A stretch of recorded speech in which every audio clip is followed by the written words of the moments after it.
Recently rain के हालत में जो ये बहुत बड़ा सैलाब आया था, इनका पूरा गांव गिर गया था, उसकी मदद करने के लिए यूएसए से ये टीम आई है और उनके साथ जो है ताउन में अल खिदमत फाउंडेशन पाकिस्तान है।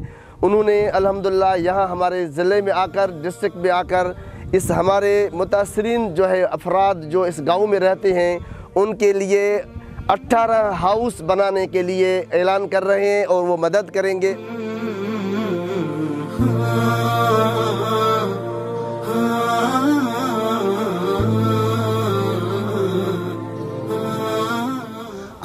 सैलाब में जो आयल असो घर जो मुकमिल तौर तबाही थी वियो आहे। इन्हनि में अल खिदमत आगोश जे तरफ़ां असांजे घरनि जी तामीर जे लाइ जेको हिननि असांजो जदोजहद कयो आहे, असांखे घर तामीर करे ॾिना ऐं असां इन्हनि जा शुक्रियागुज़ार आहियूं। असांजा घर किरी पिया मींहनि में, अल खिदमत आंगुचारनि जो महिरबानी असांजे घर दोबारा बणाए ॾियनि था, असांजा शुक्रगुज़ार आहियूं।